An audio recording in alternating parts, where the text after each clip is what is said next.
Okay, so for this lecture, we'll be covering artificial intelligence. We'll talk both about sort of general artificial intelligence and applications, some applications in the real world, and how those contrast with uh, artificial intelligence as it's used for games. There's a lot of differing opinions. Some results are, the functional use of artificial intelligence. Some people actually think that games are a great medium because we've sort of got a controlled space in which you have, a human actor potentially playing, and so you can have an AI step in. But the questions become interesting in terms of, what differences there are between the artificial intelligence that you have in the real world and what you would do for a game in some cases. So what is AI? So hopefully it's just a little bit of review here, but the idea behind artificial intelligence is to make a computer program that can perform some job at least as well as a human, or near approximation to a human. Maybe in some cases better than a human, where humans might become tired or lose focus or something like that. An algorithm will always perform consistently the same thing over and over. You could even think of perhaps a factory in the early days was maybe somewhat like an artificial intelligence, although you don't expect to think about much intelligence, right?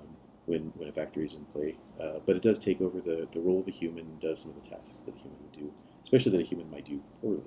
So that's the general idea with code, right? So rather than just thinking in terms of a factory, sort of any task, any repeated menial task in many cases that a program can do at least as well as a human are a good one to opt in for artificial intelligence. So here's a couple different views on it. So it is potentially the study for very hard problems. Um, so things like aesthetics or just complicated search paths or planning or tactics or logistics. All of these are actually fairly large and complicated computer science problems, and can sometimes be solved very efficiently just by exploiting knowledge, right? Or exploiting past results. And so that's often, what humans do when they solve a problem like that. They'll use, rather than, necessarily tackling the problem head on when it's computationally hard, they will use near experience or past experience or, kind of a gut check or just cultural relevance. Further things, obviously like travel and whatnot, you would probably follow certain patterns that make sense to you. And we've gotten better at solving those, and that's why airlines are actually pretty good at exploiting algorithms to get um, people where they need to go. Now, I guess the more general one is, we want to solve the intelligence. We want to create an intelligent being. So it's a question of making a machine that is at least as intelligent as a computer. The first one's sort of the practical point where we just want to solve a hard problem in a given way, similar to the way that a human does it, rather than just tackling it strictly computationally as we would sort of traditionally with an algorithm. Um, but in the second sense, we're really trying to see if we can achieve intelligence, in AI. And then the most broad is really all of computer science in some sense is AI, or anything new is AI. And so computer science over time has really been the study of artificial intelligence, making computers think more and more successfully. So we started with like search and sort and things like that were considered AI algorithms sort of in the early days, and they're now just kind of considered an algorithm. But we'll see that even just searching effectively can actually make you have the appearance of being intelligent, especially if you've got a large enough search space. And Google has actually made a mint on just that idea that they can search a large enough data set and then they appear intelligent because of that. And of course, AI is riddled with a history of falsification. So Mechanical Turk here is the idea. There was actually a small person that sat inside here and played chess, and they made it seem as though you were playing against some kind of computer, but really it was just a really good chess player who was small enough to fit inside that box and was playing against humans. So there's a lot of falsification and a lot of sort of overstimulated responses to AI, or just hubris and excitement that isn't really panned out.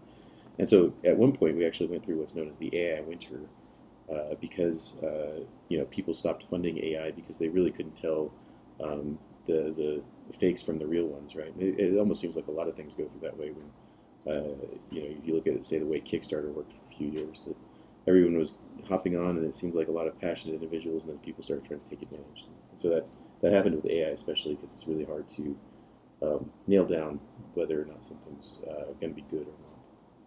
But it turns out that with proper scientific approach and repetition and validation, even AI can become a science and doesn't have to always be um, sort of this broad scoped,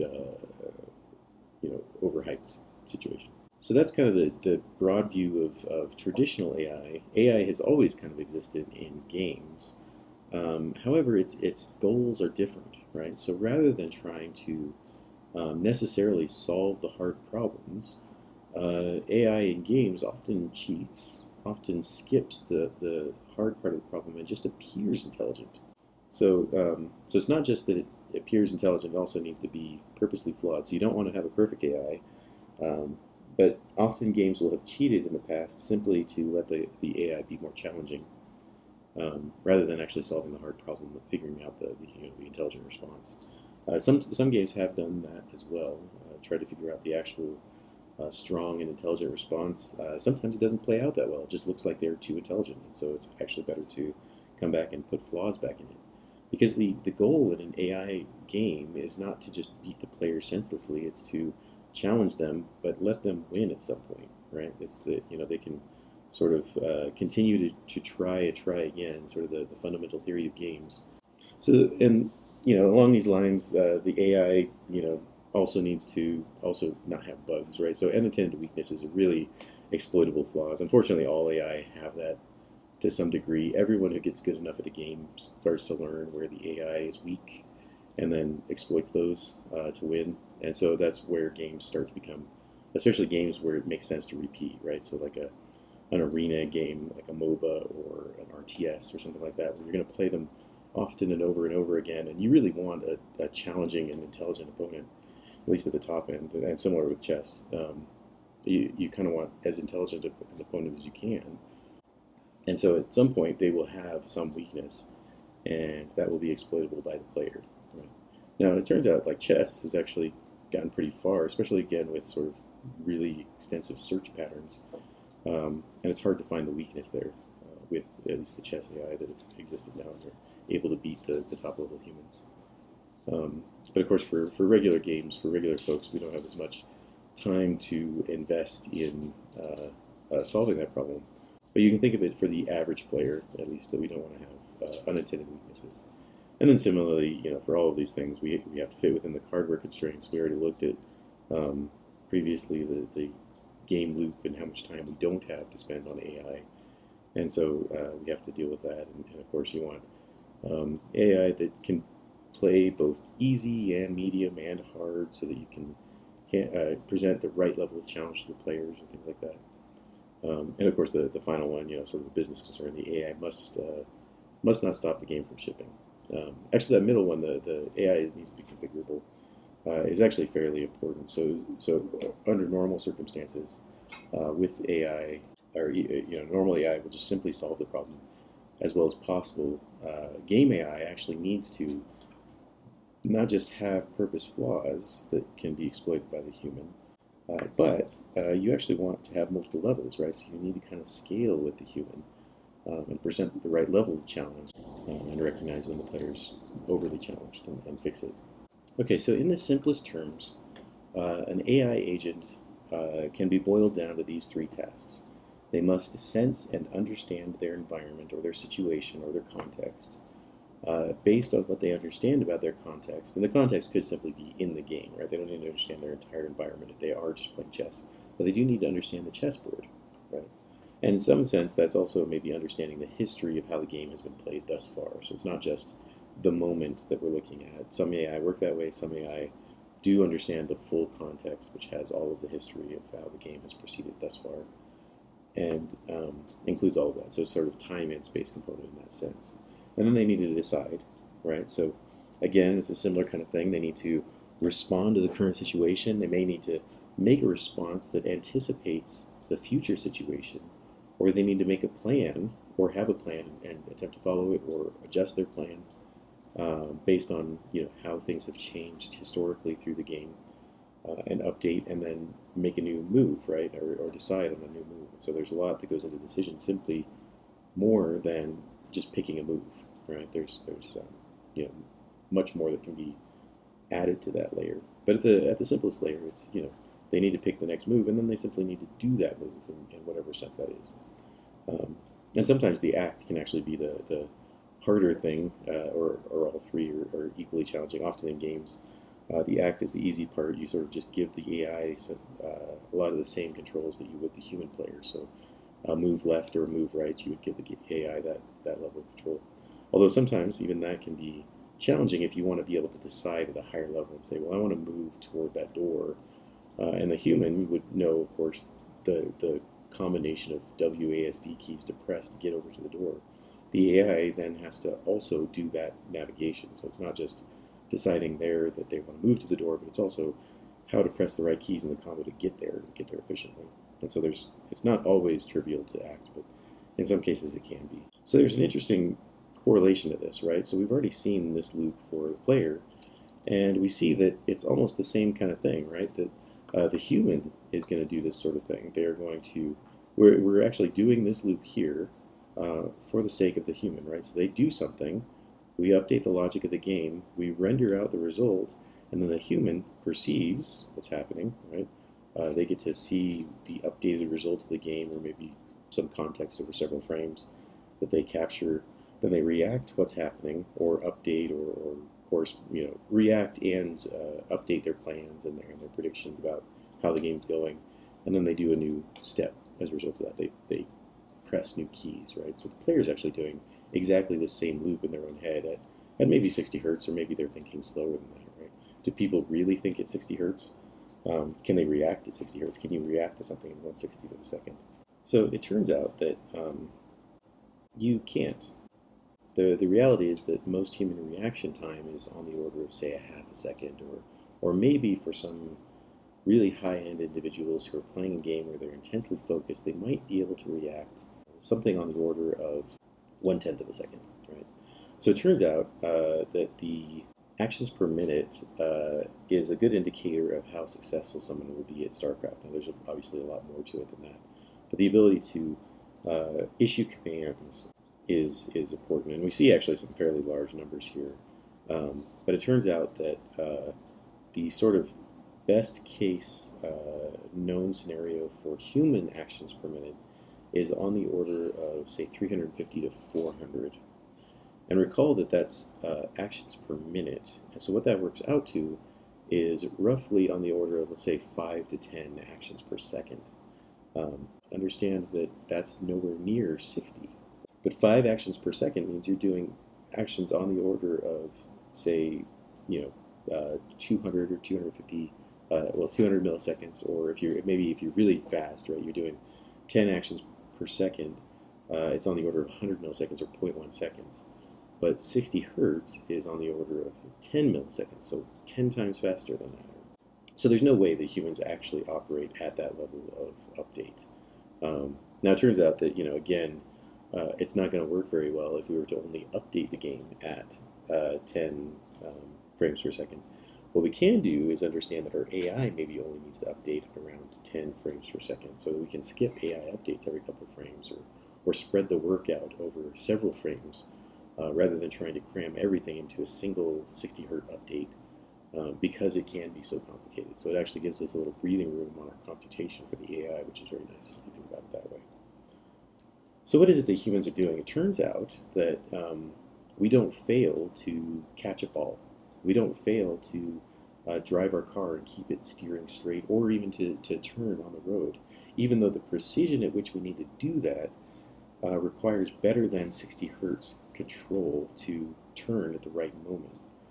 And the difference here is that we are not actually reacting at all.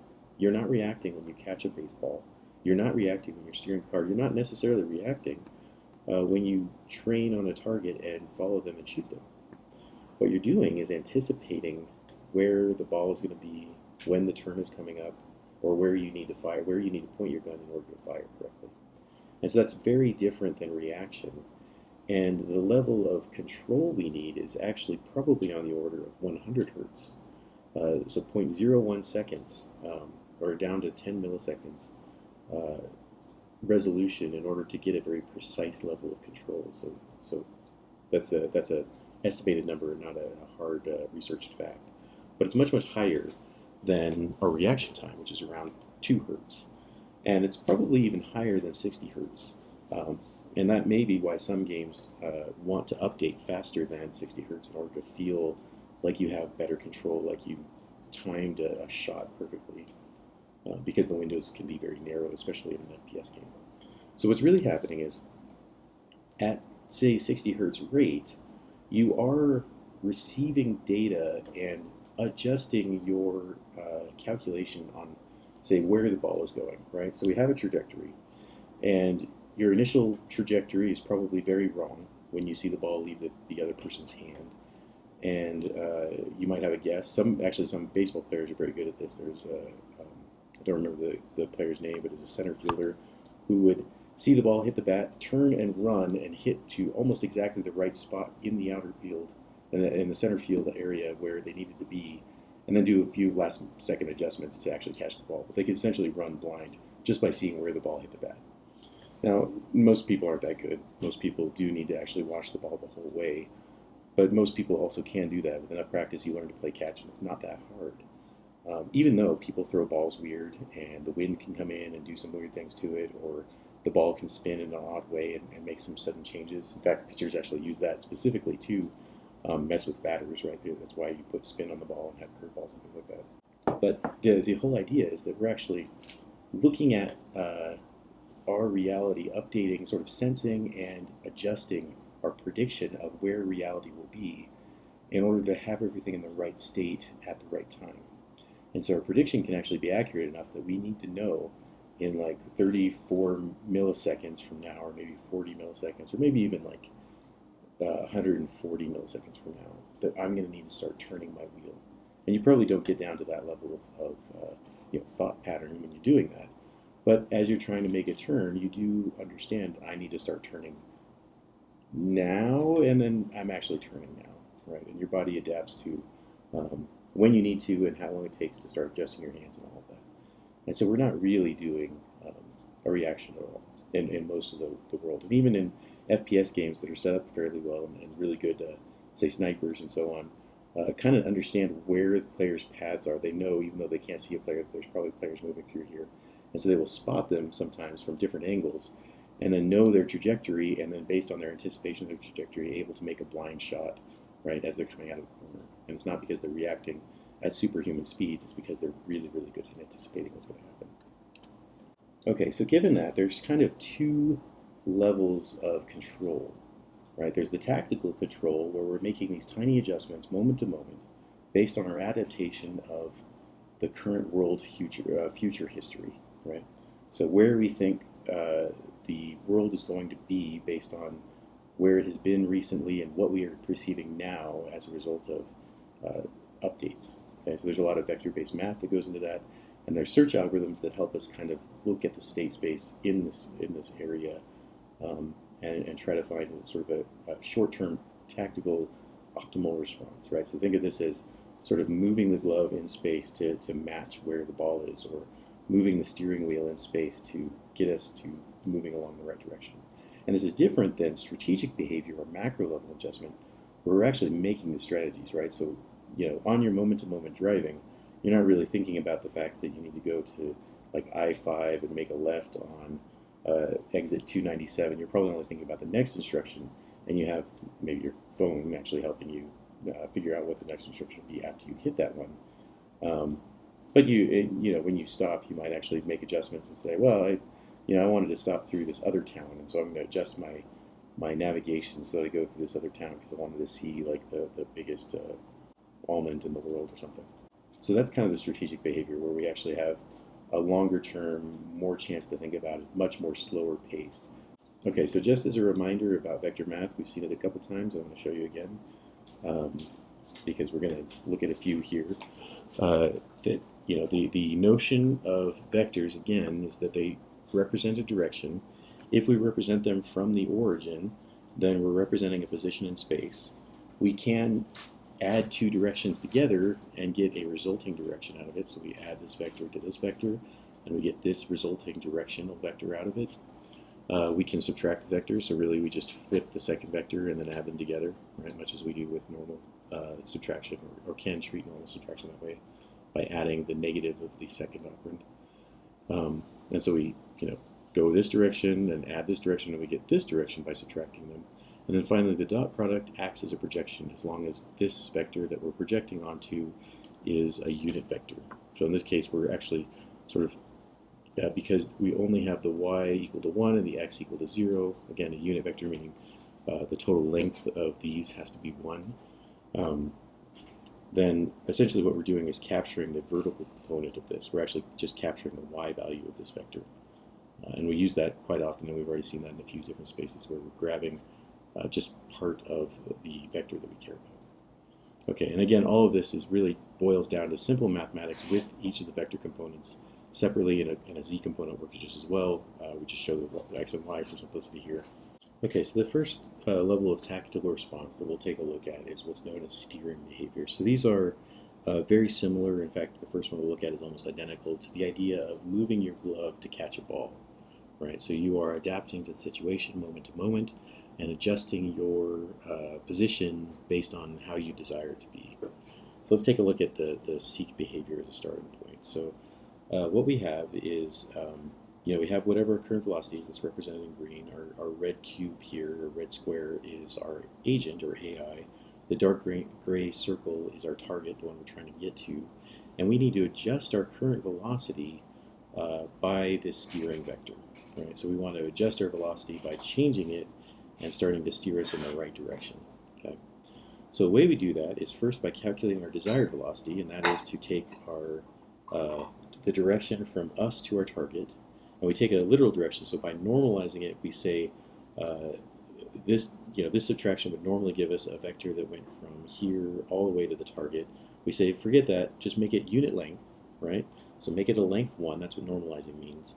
And so we're really just capturing the pure direction without any length or distance involved there. And then we multiply it by the max velocity. So we take, because multiplying by 1 gives you the thing back, but multiplying by a unit length vector gives you the thing back in the direction the vector was pointing. So we actually get a velocity in the direction the vector was pointing when we do this.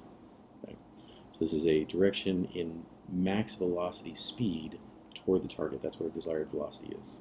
And then the steering velocity is to take the desired velocity with all of its speed in there minus our current velocity. And so I'm not going to show you this. I'm going to ask you to do this in your head. Take the green arrow and flip it and then add it, much as we just saw with the way we do vector math, and see that we get a blue arrow connected from the end of the gray line to the tip of the green line after we flip the green line and added a tip to tail here. We get a blue line that looks exactly like this steering vector. Right. And again, remember that vectors can be anywhere in space. We don't necessarily care because they're a direction. And so it could be, we calculate it as though it's coming off the red line, but really what we're going to do is add it to the current velocity, and we're going to modify the current velocity. So that's what that looks like, right? So we take our current velocity and we add our steering vector to that, right? So now we get a vector that's something like here. And then we clamp it and say, okay, it can't be faster than our max speed because we don't want to violate the rules of the game, right? We say our max speed has to be a certain amount, and so we've added these two vectors together. They're both potentially interesting long vectors, or at least both contain our current speeds, and so, if they were facing the same direction, we would get double speed or something. But in this case, we get, something maybe larger than our max speed. So it clamps it, so we're something like right here, say. And so by adjusting every frame, we start turning in this direction, and what we get is a seek path that looks like this. Okay? So again, the velocity and the position, much like we did with the physics, we're still kind of using that same ability, but now we're adjusting our velocity turn to turn, or frame to frame, representative of what we're seeing the ball doing. Now we could even look at this and say, well, I'm going to adjust my velocity only every 10 frames, and you're probably still okay to do that. But it kind of works either way with 60 frames or even 10 frames. And will steer to some degree. You might oversteer, or you might understeer depending on how infrequently you do it, but it'll sort of correct over time and you get somewhat different results. And then a flee behavior is essentially the opposite of the steer. And so we're going to actually look at all of these behaviors in a moment in Unreal, but we'll start just by kind of browsing them and understanding what they are. And so this one, again, the desired velocity is essentially the opposite, right? So whereas we had the desired velocity heading toward the player at max speed, we are now moving precisely away from the player, the target, at max speed. So this one is take the position of the target, take our position minus the target positions. Here it's take our target position minus our position. So this is how we get a vector pointing toward the target. So now we take our position away from the target, or direction away from the target, normalize that, multiply by our velocity. So now we have velocity, a vector of length max velocity pointing in this direction perfectly away from our target. And now we want to adjust our current velocity that way. So again, if we take this green vector, flip it, and add it to this velocity here, then we get our new steering angle. So notice that the steering is actually identical here. We give it desired velocity, but the steering is still the desired velocity vector, whatever that turned out to be, and then our current velocity subtracted from that, right? So again, just like here, although we called it current velocity, and down here we just called it velocity, same overall code, doing exactly the same thing. The only difference really is what we're doing with the desired velocity here. And then again, we get the same behavior. Notice that the flee desired velocity is always equal to negative seek desired velocity, right? And so, given this, we will see a new path that looks something like this, right? So it's not going to correct this perfectly. We're going to get this addition to it. It's going to start modifying our velocity in this way. And again, we're going to maximize or force it to not be faster than our max total speed, and we're going to adjust our position and so on. And so we'll get a path that looks something like this. So let's take a break here and take a look at what these two look like when we plug them into Unreal.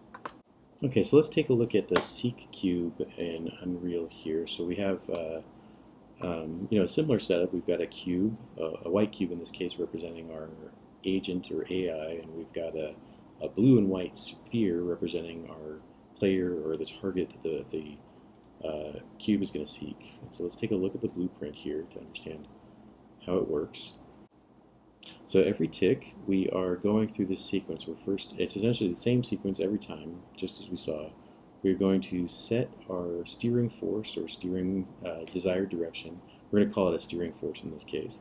So we will get the player pawn for the target that we're looking for. Right, that's the ball in this case, the sphere, the blue and white sphere. We will get our own location, and we will subtract the target from our target, subtract ourselves from our target. So let's take a look at the slides and just remember what that looks like. So we see here we've got target minus position, and then here we have target minus my position. And then we normalize that, just as we did before, and we multiply that by max speed. Okay. And then we come in and we say our steering, the steering component here, steering force in this case, is set to the desired velocity. So we can actually look at this as desired velocity here. The output of this pin right here is desired velocity. We're not saving it in the same way. And then we take our velocity here and set up our steering force. And then from the steering force, we then add that to our current velocity and clamp again back to our max speed, and then set that as our new velocity. Okay, so, and this is the second step over here where we take the velocity, truncate, max position or clamp when we add the two together, and then finally we do our position update, which takes our current position, we add our velocity to it, times delta time, right? So we add velocity times delta time, we get an actual distance. For this frame, we add that distance in the correct direction, which in this case is going to be the velocity. So the velocity is showing us the direction and the speed that we want to go. We add that to our location, and then we break our transform, make our transform, and set it to our new position. Okay, so let's see how that looks. Right, so we've gone through all these steps. It's maybe a few more grid elements than we might expect otherwise, but it's not terribly more complicated than what we already saw here. And so when we do that, we will see that this cube is going to start chasing me, and it will follow kind of the smooth curving path. So if you look at that, you see that it's not coming directly toward me. It's sort of maintaining some level of velocity, but also steering toward me as it goes. Now, it's not turning its body, and so we could potentially want to turn based on our current direction vector. You also notice that it doesn't collide with the objects. That's because we're not actually using the collision. We're just, or the real physics, we are simply plugging in our own physics. So then let's take a look at the seek behavior. So again, I mean the flee behavior. So the flee is exactly like the seek here. I'm going to delete my seek out of here and drop in my flee. So I'm going to drop a flee cube over here, set them on the level. Let's take a look at the flee cube's construction. Actually, let's take a very close look. So what we're going to find is this velocity update block and this position update block are exactly the same, right, as we already expected. Really, the only difference is the way that we get our desired velocity over here, and then we end up with a different steering force because of that. So let's look at both of these side by side. I'm going to let you take a look at this, and then I'm going to tell you what the difference is between these two. So you can, I'm going to zoom out a little bit, and you see that this right here is the same section as here. And hopefully you were looking closely and you discovered that this is flipped, right? So as we said, this is the negative of the steering, so the seek and the flee are negatives of each other. So we just flip these operands, and we get a different result out of it, right? So rather than subtracting our location from the target, we subtract the target from our location. We get a direct vector pointing in the opposite direction. Okay? And again, it's worth going through and plugging in some vectors if you don't understand that, and making sure that you do understand the way the vectors work there, because understanding these level of vectors is important to understanding how this works. Okay. All right, so let's take a look at the flee behavior. So now what we expect is that this cube is going to try to escape me. So I'm going to start moving towards it. Oops. And move some blocks out of the way. What we actually see here is that it's a three-dimensional vector, and so that cube is actually able to move in the vertical direction and avoid us by just scooping into the floor, right, by modifying its z. Now we could actually come in here and tell it to just zero out the z component of the vector. But for now, let's see, if I actually set it up a little bit, move it a little bit higher, we'll see that it'll escape upwards as well. So move towards it. It's going to start trying to go upwards because it's going to go away from me. So it's going to go in the direction that makes the most sense. And again, given a proper game where you're playing this, you could apply gravity to this guy so that he can't go through. You could apply the proper collision so that he can't actually violate the space, and then ends up giving him flaws that make him beatable. Otherwise, he'd probably perfectly escape us every time. Okay, so let's come back and look at a few more steering behaviors, and then we'll look again at them in Unreal and how they're programmed as blueprints to understand them there. So all of these are going to be more complicated in terms of how we figure out the desired velocity, but in the end, once we figure out the desired velocity, the steering vector is calculated the same way, and then everything else in terms of the actual steering mechanics are done exactly the same way, as we already saw with Arrival and Flee, or Seek and Flee. So Arrival, again, is just a slightly more complicated seek, and it's in a use case where you actually want to, rather than, say, chase down a player, you want to arrive at maybe a checkpoint, or you want to have the AI land on like a trigger or something in space, or just a point where they're patrolling back and forth, you want them to stop at a certain position.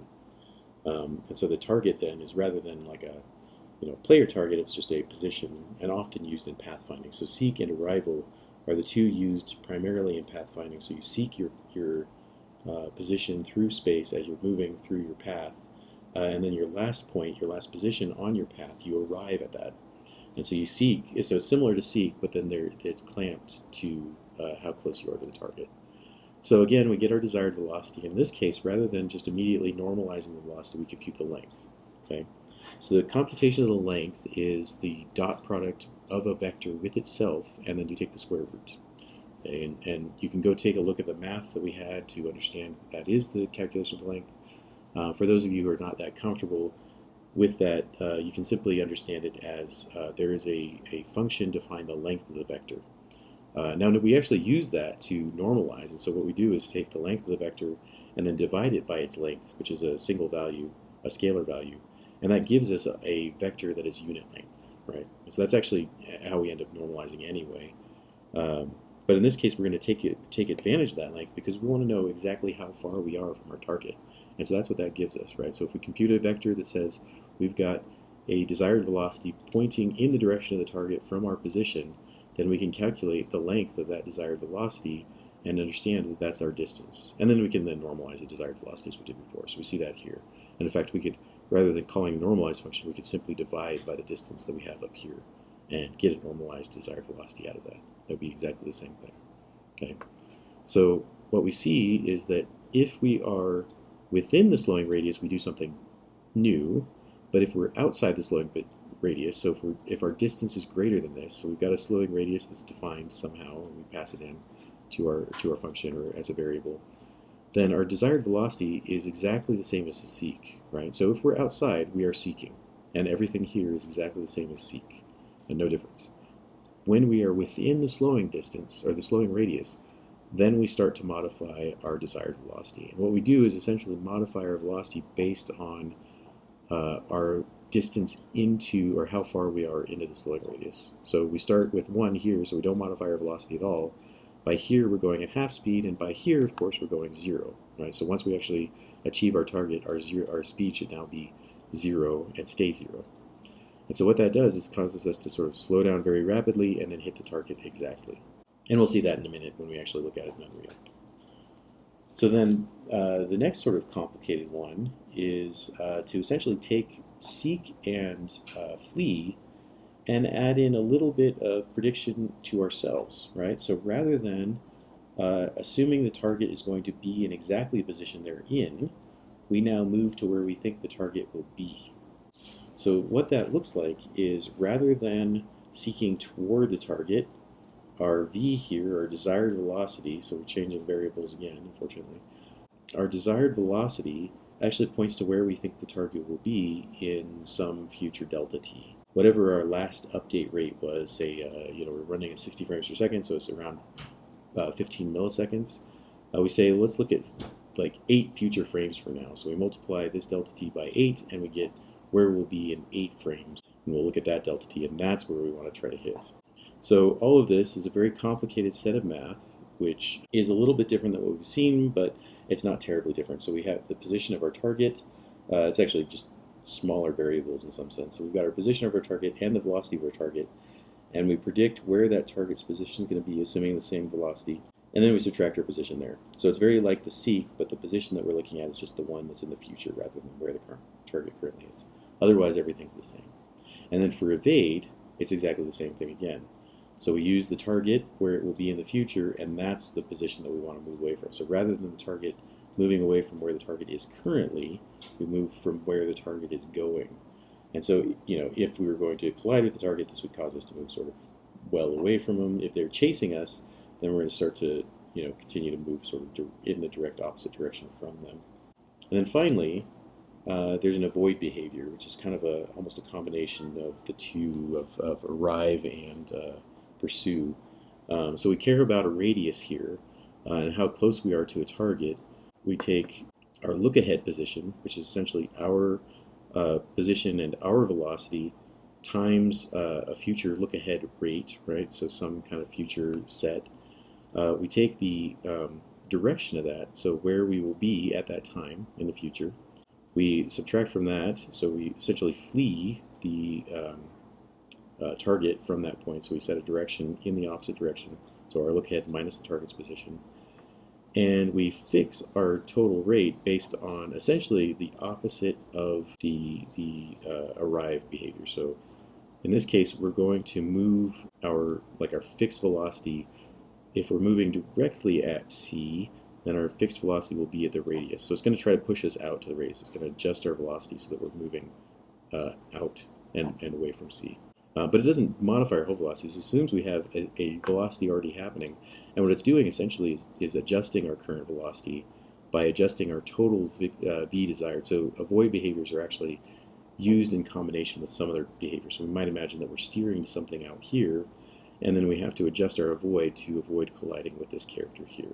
And again, just to look at it one more time, so we look at our future position, we figure out where we are within this radius circle, we move in a direction away from the center of the circle at a rate of how close we are to the center. So it's kind of the opposite. So rather, we either move at exactly our speed away, or we move at 0 speed away if we're already at the edge, right? So if we're in here, we move at our speed away from the center and add that to our velocity, or if we're at the edge, we're fine. We don't care anymore.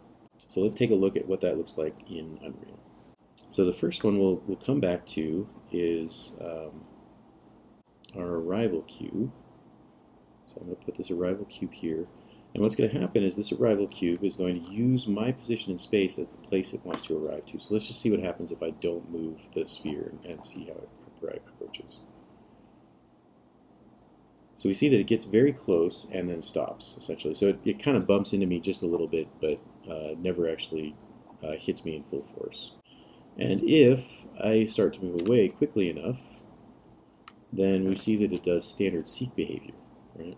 So everything is the same. As long as I'm far enough away, the arrive is exactly the same as seek.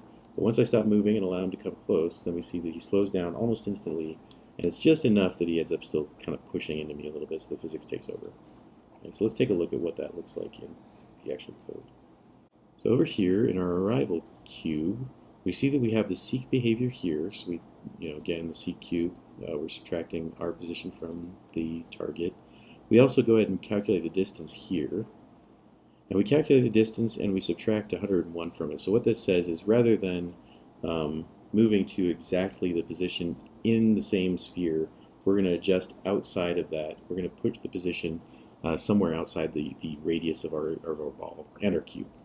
So that's why we actually come up to the edge. So rather than moving, so we saw with our slides in the version of this, bring it out, that we're going to move exactly to this target, right, and stop there. And what we're doing by subtracting here is saying, well, let's move 101, a radius of 101 away. And if our radius is 50 on the sphere and around 50 on the cube, then we'll end up being exactly the same. Right? And so then we take our slowing distance, which is whatever distance we want it to be, a distance in which we'll start slowing. And I think ours is set to, ours is set to 150, so 150 centimeters away. And then we start to clamp our speed. So that's why we see that the arrival cube starts to slow down about here and then almost exactly stops by us, right? There's a little bit of error in there. So we'll see that again, that it starts to slow down 150 centimeters away and then stops at exactly our spot. Okay, so then let's delete this one and we'll take a look at pursue. And I'm just going to show pursue without showing evade, so we can look at, because we've kind of already seen these, and again, we know that they're very similar. So here we get the velocity of our actor, and we figure out how far into the future we want to look. In this case, we're going to look 2 seconds into the future, so rather than a fixed delta time and a multiplier by the number of frames, we're just going to say, let's look at 2 seconds in the future and go there. And otherwise, everything else is the same, right? So we find our future position, we update to that, and then now we normalize, or we then take our distance and normalization, and of course everything down here is the same, which is why we're not looking at that anymore. So let's look at the difference here. So if I'm not moving, then the seek is or it's sort of exactly the same. But what you'll see is it starts to move in the direction that I'm going, right? So here you see that it anticipated I was going down and moved over to catch me. So it actually becomes much harder to steer away from this thing, right? Because it starts moving in the same direction I'm wanting to go, and can, in some cases, actually anticipate a little bit where I was going to be, right? And so the evade has a similar characteristic. It's going to look where I'm going and adjust based on that. So we won't jump into that. And then for the last one here, we'll take a look at the avoid. So in this case, I have a cube that is simply going to move in a direction opposite me or toward me based on just some standard steering. So we're going to, rather than having any other kinds of steering in here, we will just have a fixed velocity that this character is going to move. And so given that fixed velocity, we will then look at that future velocity and adjust the fix from there. So we're going to actually go in and add in the fixed velocity over here. So let's see. Here's where we compare avoid distance. Again, we use the same kind of trick. So rather than simply avoiding the exact center, we're going to subtract 101 and avoid from the edge of collision of these two guys. So 50 centimeters for the sphere and 50 centimeters for the cube, roughly. And then we avoid that, and then we use that as our avoid distance and make that our fix to the vector.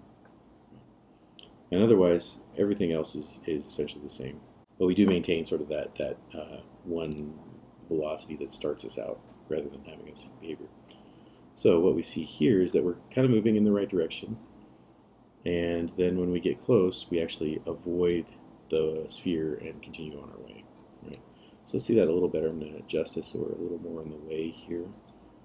So again, we've got kind of an initial velocity that's arbitrary. This is really, maybe I'm chasing some other character. And so then the fixed velocity adjusts us so that we move out of the way of the sphere, and then we can carry on moving through the cubes as we go.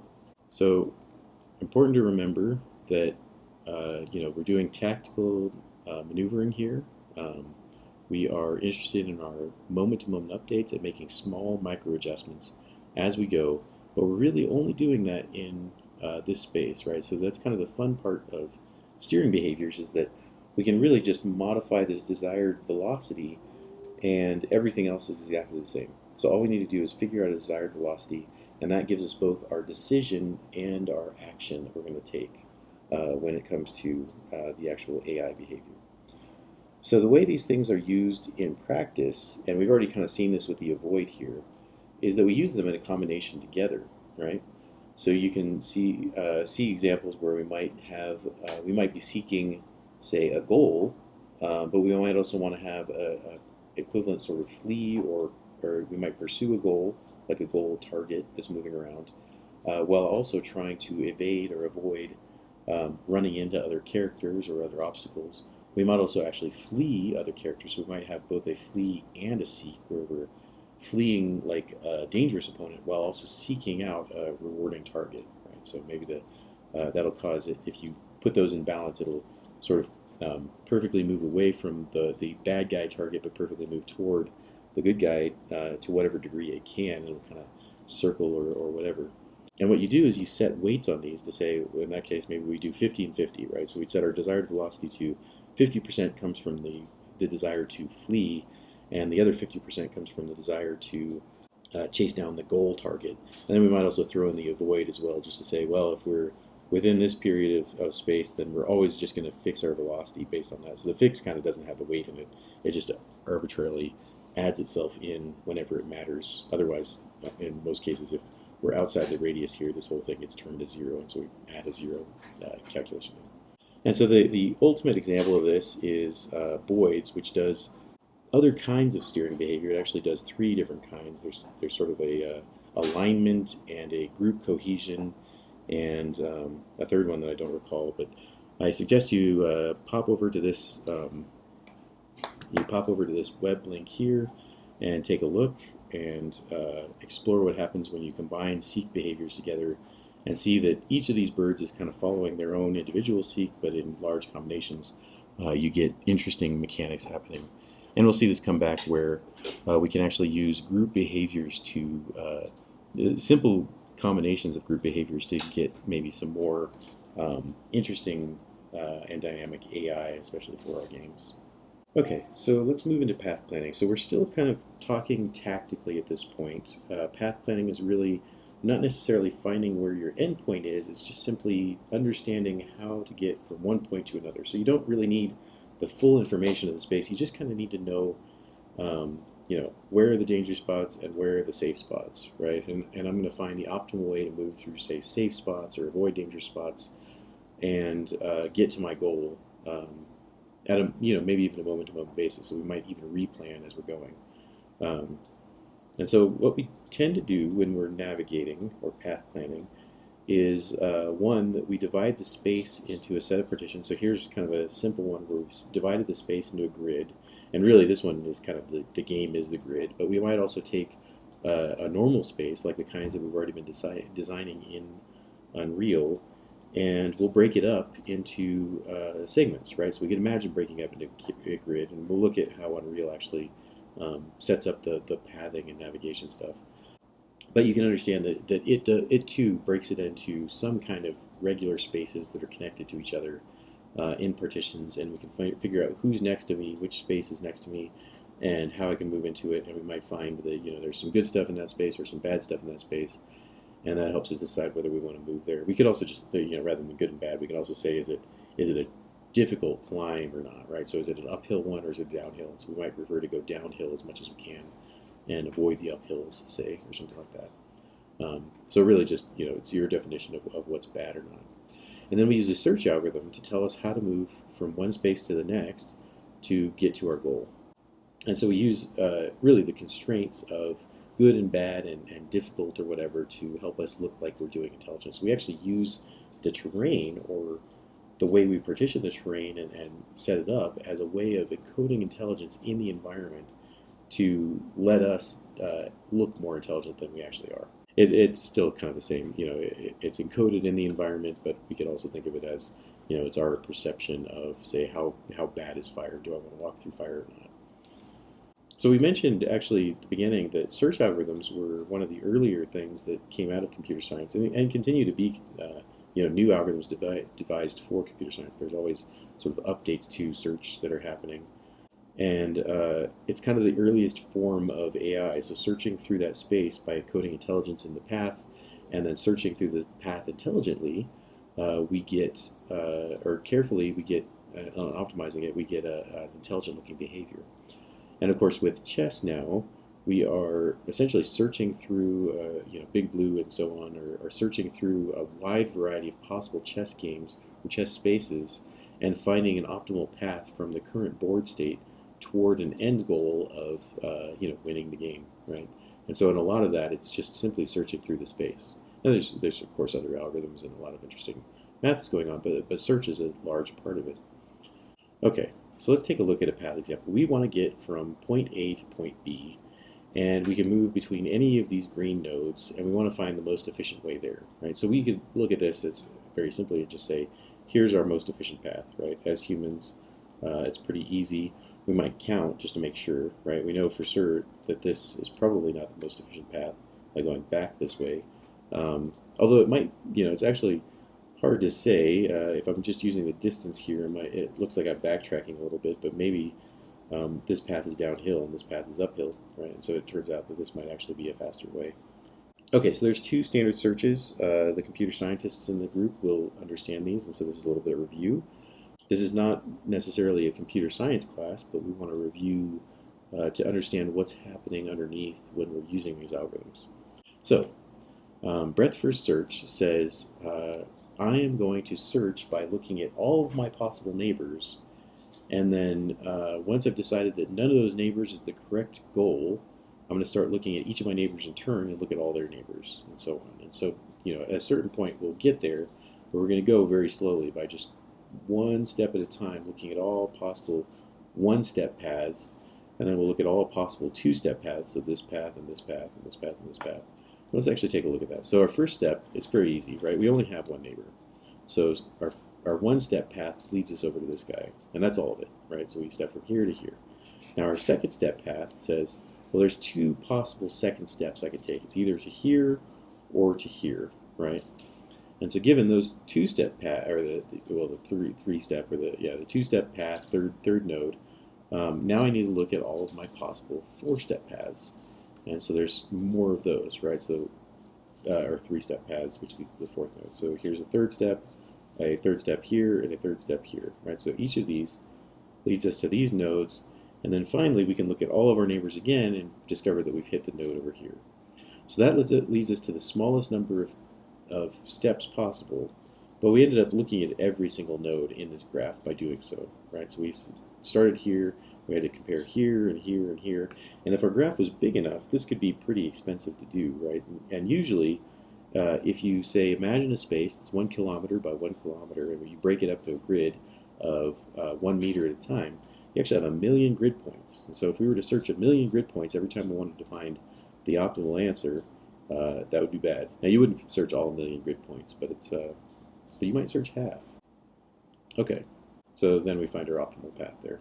Okay, so now let's look at the alternate standard CS search algorithm, which is known as depth first search. And so different than um, breadth first, rather than sort of conservatively looking at all of our neighbors, we're just going to pick a neighbor and start going with it, right? So we've added this extra little decoy neighbor here to say, well, let's make that the search, right? So we go down here and okay, we found a dead end almost immediately, right? So we picked a neighbor, we started going with it, didn't work out, right? But now we start looking and we say, okay, there's a neighbor, let's go with that. Oh, look, we found another one, let's go with that, and so on. And we just happen to get lucky and found the optimal neighbor in this case, right? Which is great, but it doesn't always work out that way. So it could have been that we might have ordered these neighbors in such a way such that we did this, right? So rather than looking, say, to the right every time, we look to the left, and now we find this neighbor, and we look at this neighbor, and now we only have one way to go, and we follow this neighbor, and we follow this one, and so on. We end up going this way for some reason. We follow this one and go down, and so now we sort of picked the unluckiest path. And what's worse is, according to depth first search, we found our goal, so we're done. We don't necessarily care that it's optimal or not. We just found a goal and we stopped, right? And so it's great for finding the answer if that's all you care about, like, is this in there or not, you know? But it's not very conservative, and it's not a great path, right? So this is going to be a wandering path where we go kind of through the whole level in a way because we didn't realize that we didn't find the optimal one. So breadth first search will always find us the optimal one, but it'll take a pretty long time to search it, right? It's very conservative in the way it does that. Whereas depth first search is completely non-conservative. It just takes a neighbor and goes with it. But it could be entirely the wrong neighbor, right? It could have been, leading us on the wild goose chase as we're going. So although it finds the answer at some point, it's maybe not the best. So we kind of want to find somewhere in between. And so the answer is what's known as A star. And really, that ends up being a way of balancing between these two. Okay, so the idea is we first start associating a cost between moving to the nodes, right? So normally it's maybe the distance that we have to move, but we might also actually add other costs as well to say, well, this is a dangerous node, so we'll call moving into that space dangerous or costly. It could be an uphill climb, and so that's costly. Or we just simply, use the distance and say, well, if this node is farther than this node, so if we're looking at these and we say, well, this one is farther than this one, then moving along this path costs more than this one, although these paths look about the same length. We might say that this path is long and this path is short, so this path is costly and this one is less costly. All right, so we'd assign value that way, and we'd end up finding the optimal path in that sense, rather than just simply moving from neighbor to neighbor. Now it does that by computing two values, right? So it computes a heuristic, an f, based on, one, the amount of cost that we've already accumulated by moving through space. So however much cost we accumulated by moving along our nodes here. So if this was a 5 and this was a 10, then we've accumulated 15, a cost of 50, actually we'll say 5 and 5. So we've accumulated a cost of 10 here, and by moving here or here, we'd probably get another, like, say, 4 or 3. And so we use that as the G value. It tells us how much we spent so far trying to move to get to this node that we're at. And then the H node tells us how much more we're going to have to pay before we get to the end. So it's an estimate, right? And so we look at where we are and we say, well, here's the node over here. All we know about, we don't actually know, we don't consider anything about what's next to this node or any of these paths. We just say, well, if I'm here and this node's here, can I make any kind of educated guess about what that's going to be? And usually we just use the straight line distance. What we say is, well, okay, I'm going to guess that if I'm at this node, then the cost that I'm going to accumulate is going to be around the straight line distance from this node to this node. Imagine that there was already an arrow here, and that arrow represented the distance. And so it turns out that as long as that guess is less than the actual cost of any path that leads over to that node, then you always find an optimal path. So as long as you're guessing pretty conservatively, then you find an optimal path. Okay? So again, G says, how much did we pay to get from this node to here, right? So if I'm searching and I've wound up here, and somehow I got to this node, and maybe if I went this way, I've got a very high cost node. But if I came through this way, it's actually a lower cost node. And as part of the algorithm, if we find a better path for some reason through through our searching, we will throw out the higher cost version and say, well, let's take the lowest G and use that as the path that got us here. So if we did end up taking an alternate path and wound up here, then we take the shorter path and get here. But then assuming that we're here and we figured out the least cost way to get here, which was 10, right? So it was 5 and 5 and gave us 10. Then all we need to do is estimate how far we think we are from the end, right? And we add that, so we say, it took me 10 to get here, and I think I'm about 5 away from the end. And as long as that number is less than what it actually takes to get to the end, then we're good. And so there's this thing known as the triangle inequality, which if these are all just strictly distances, then we can use that, right? And it says that the triangle inequality says that if I make the triangle here, then the straight line distance is always going to be less than or equal to every other way to get over there. So the triangle inequality says that I can always guess at the shortest path by doing this. What that also tells us is if we're going to put punishments on these paths, we have to always sort of use the distance between the nodes as the minimum cost. Because if we don't allow that, then this number so if we say that this is actually easier than its strict distance because it's downhill or something, then it means that this path going from here to here to here could actually be less than what we predicted was the value here. And if we do that, then we end up with a no longer optimal path. Okay, so let's take a look at A star in action here. Okay, so far, at this point, we have accumulated 0 distance, right? So our G score is 0, and our H score is whatever we estimate the distance to be here. So we take our straight line path and say, well, that's the distance we're going to use. Right? So then by moving to this node, we've accumulated a score of G1 thus far, our cost. Right? And so as we move through, then we would say, well, okay, between these two nodes, and I might look at these two nodes as my options, right? So I've got a choice here. I could either pick G3 or G2 as the next node I'm going to look at. So if I look at that, I say, okay, well, G3 is going, or the node leading here is going to cost me a total of G1 to G3 to get there, right? Whereas this node is going to cost me G1 to G2. And again, what we want to do is try to decide where's the next best node to move to, especially with just limited information. So you'd almost imagine we only need to move one step at a time before we make the next choice, right? And so we do that, and we say, okay, well, this node has a heuristic of H0. I've got about that distance. If I chose this one, I take G1 plus G2 plus this distance, and that's my whole estimate on how good this node is. Okay, so it cost me this much plus I think this much more before I get to the end node. Versus this one, G1 and G3, we'll say that G1 and plus G3 is probably about equal to G1 plus G2. So these two nodes are about roughly equal in terms of the cost to get to them. But the heuristic estimate for this node is much higher than this one. Right? So we're going to pick this one as a result because the heuristics are overwhelmingly for this guy. So then we pick this one and we continue the pattern. So the way that this relates to sort of theoretically with breadth first search and depth first search is that if we were to be ultra conservative, then our H would simply be 0. Now remember that we said that the H simply has to be less than the actual cost, right? So the sort of ultra conservative way is to set H to 0, and what that says is at any point I only care about the G values, right? So as I'm going through, I'm looking at this node and I say, oh, okay, well, I'm looking at this node now and it's G1 plus G2, and I know nothing about the H1 value over here. So what happens is then if I look at these nodes over here, I don't necessarily get rid of this node. And so if I'm looking at, say, whatever this value is plus whatever this value is, this one's kind of still in the running because I haven't gotten rid of it, right? And so I'd look at this and I'd say, well, these don't look any better than what I had over here. So even though I've added these in and said, well, I'm going to look at them, but they've got this new G4 and G5 added onto them. So this G1 plus G3 now looks pretty good, right? Because that's all I'm thinking about. I'm not thinking about the heuristic anymore.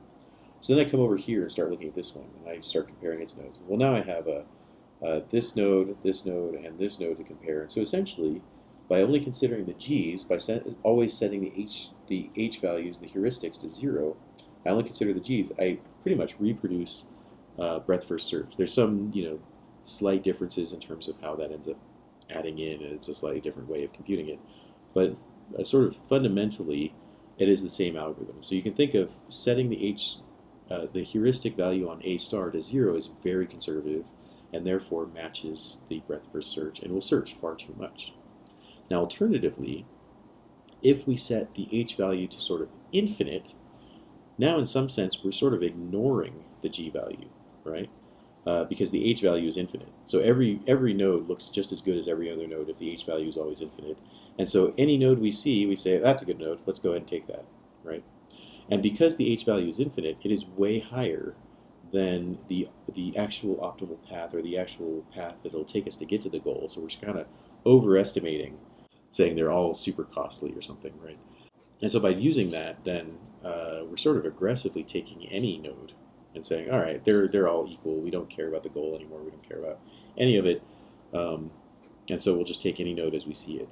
And so because the h is too high, we get an unoptimal result. And we get the unoptimal result that we get, this sort of same potential for non-optimality that we had from the depth first search that we saw from our previous example. And so the choice here is that we tend to pick the triangle inequality. We pick the straight line distance to the end because that's always easily provable as being having the right optimality, right? So it's always going to be at least as equal to or less than what the actual result is. But it's also fairly close, right? So the idea is that rather than just picking 0 and being conservative, you want to pick the largest h you can without going over. Right? It's a little bit like the blackjack game. You want to get as high as you can, as close as you can to the actual cost of the path as you were to go from any endpoint to the end, without overestimating it. Because the higher you set that value, the better you will be at searching fewer lines. And so it's sort of the closer you can get to kind of the depth first search end of things, the fewer searches you do. But as long as you remain conservative enough, you'll always find the optimal path. So you kind of want to pick an h that's as high as you can possibly get without going too high. But of course, it turns out that that's usually the straight line inequality, or that follows the triangle inequality as our proof, and the straight line distance, regardless of how we're searching otherwise. And so that's why A star is kind of the algorithm of choice. But the other addition there is simply that we also get to add in some costs, right? So our costs don't necessarily have to be distance. We can also add in extra difficulty, right? So if that path's on fire, we make it more costly than the other path, which might not be on fire. And as long as we're only adding to the distance, then we still maintain the triangle inequality. So you can actually see some interesting comparisons here in terms of the way these things search out.